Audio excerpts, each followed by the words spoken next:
네, 여러분 반갑습니다. 문재인 정부는 오늘 4월 전기료 인상 계획을 발표한 바 있습니다. 이 정부가 졸속으로 밀어붙인 탈원전 정책으로 발생한 한국전력의 적자와 부채의 책임을 회피하고 전기료 인상의 짐을 고스란히 국민께 떠넘기는 무책임한 결정입니다. 우선 저는 전기요금 인상 계획을 전면 백지화하겠습니다.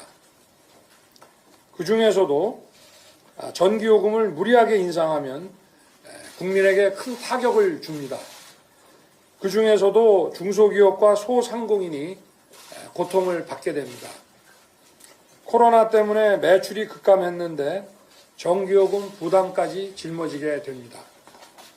또 AI, 자율주행, 빅데이터 등 디지털 산업 혁신은 막대한 전력 수요를 가져옵니다. 반도체 공장 한 개가 쓰는 전력이 대도시 한 개의 전기 사용량과 맞먹습니다. 적정 수준의 전력 가격을 유지하는 것은 디지털 혁신 강국으로 가기 위해 필수적인 경쟁력 요소입니다. 전기요금은 정치적 목적이 아니라 과학과 상식에 입각해서 결정해야 됩니다. 저는 과학에 기반한 전력 공급 체계를 무너뜨린 탈원전과 태양광 비리도 조사하여 문제점을 밝히고 바로 잡을 것입니다. 윤석열 정부는 이념과 진영 논리가 아니라 공정과 상식에 근거한 전력 공급 계획을 수립하겠습니다. 감사합니다. 오늘 이 4월 전기요금 인상 백지화 공약 발표에 대한 질의응답을 시작하겠습니다. 후보님께서 답변을 기본적으로 주실 것이고요. 또 필요하다면 옆에 계신 배석해 주신 분들께서도 함께 답변을 도와주실 예정입니다. 질문하실 기자님들 손을 들어주시기 바랍니다.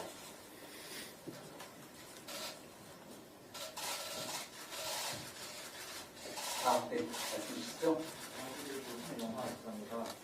과학과 상식에 근거한 전력 공급을 조금만 더 설명해보신 영화입니다. 네. 과학과 상식에 근거한 전력 공급 계획 조금만 더 자세히 설명 부탁드리고, 그 전기요금 인상 백지화하면 소상공인의 당장 도움은 되겠지만 여기 자료에 또 나오는 그 환전 적자는 과학화될 수밖에 없는데 이거에 대한 해결이 있고 말씀해 주시면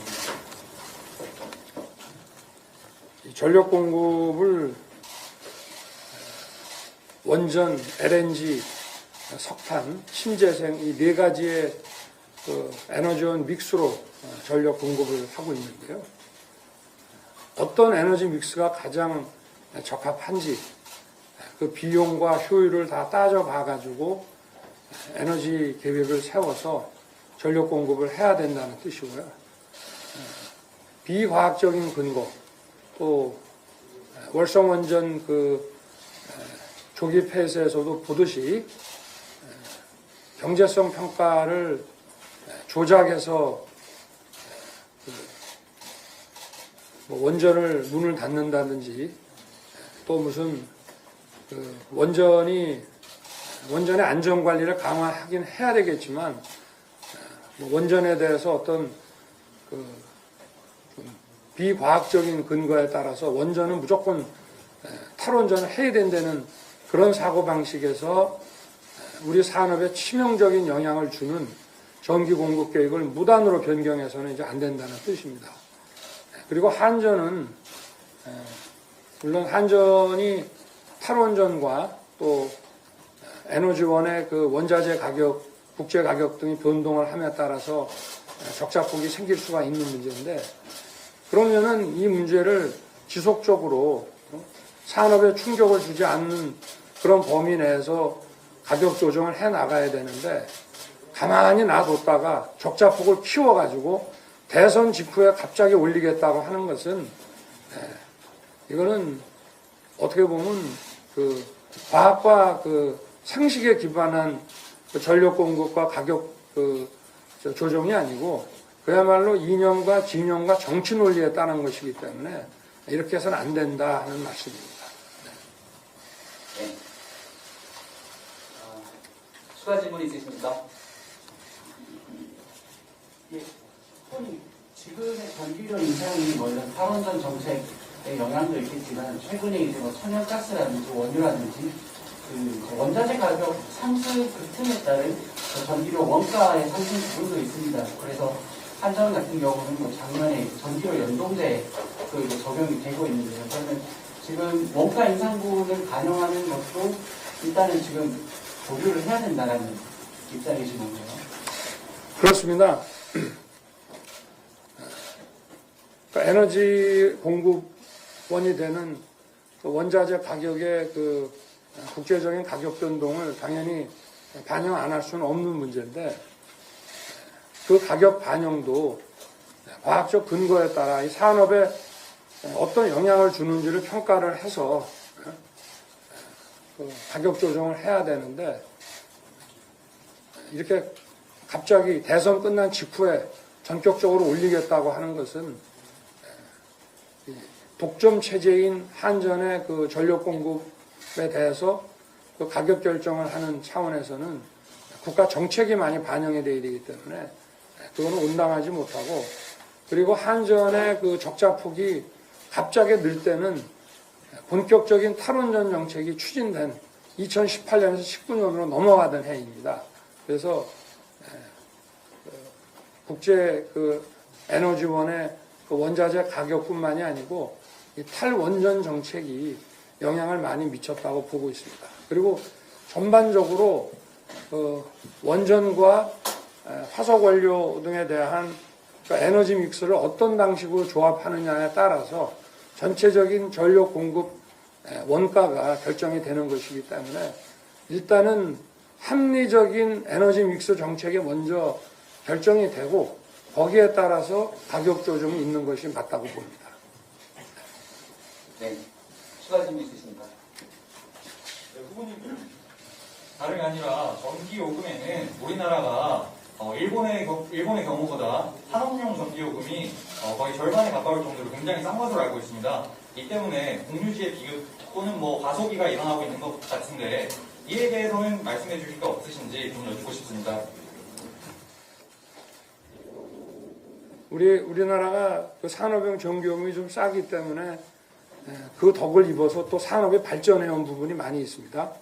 절대적인 가격이 비싸냐 싸냐의 문제가 아니라 가격을 올릴 때 그 가격 상승이 우리 산업과 경제에 어떤 영향을 미치는지를 생각을 해야 됩니다. 우리가 예를 들면 석유화학 그 공업이 석유화학 산업이 발전하고 우리 주요 5대 수출품 중에 하나로 자리 잡은 이유는 우리의 산업 전기료가 저렴하기 때문인 이유가 있는 건데 그거는 절대적인 가격으로 볼 문제는 아니고 갑자기 전기료를 인상했을 때 미치는 그 효과가 아주 크다는 것이죠. 거기에 적응할 수 있는 그 시간과 그 속도를 조절을 해야 된다고 저는 보고 있습니다. 네. 아주 세지가 않아요. 더 질문 있으십니까? 아니요, 그렇죠. 네. 추가 질문이 없으시면 오늘 4월 전기요금 인상 백지화에 관한 정책 발표는 이것으로 마무리하겠습니다. 고맙습니다. 잠깐 뭐 더 얘기를 아까 그 산업용 전기요금에 관해서 말씀해 주시죠. 네, 그럼 제가 먼저 우리 윤석열 후보님께서는 자유한국당 이석하신 뒤에 관련된 내용들에 대해서 추가 설명하겠습니다. 여기 산업용 전기요금 잠깐 말씀드리겠는데요. 우리나라가 보통 아시는 거하고 다르게 산업용 전기요금과 주거용 전기요금이 거의 차이가 없습니다. 이제 과거에 그 누진제 완화 이런 걸 하면서 주거용 전기요금이 많이 싸졌거든요. 그래갖고 지금 산업용 전기요금하고 주택용 전기요금하고 거의 같은 수준인데 이런 나라가 별로 없어요. 그러니까 우리나라가 상대적으로 다른 나라에 비해서 산업용 전기요금이 오히려 비싼 편이다. 그렇게 얘기할 수 있습니다. 지금 그게 현실입니다. 이제 그런 산업용 전기요금이 이제 독일 같은 경우에는 에너지 전환 이런 걸 하더라도 산업에 대해서 이제 특혜를 줘서 전기요금을 싸게 이렇게 해주는데 그런 것들을 이제 우리나라에서도 산업에는 이제 안정적인 전기와 저렴한 전기가 필요한데 그런 거를 할 수 있으려면은 저비용 청정 에너지를 우리가 잘 공급을 해서 산업에서 싼 이런 전기를 공급할 수 있는 그런 여력을 우리가 확보를 해야 된다고 봅니다. 예, 더 추가로 질문이 없으시면 오늘 이것으로 정책 발표는 마무리 짓겠습니다. 고맙습니다.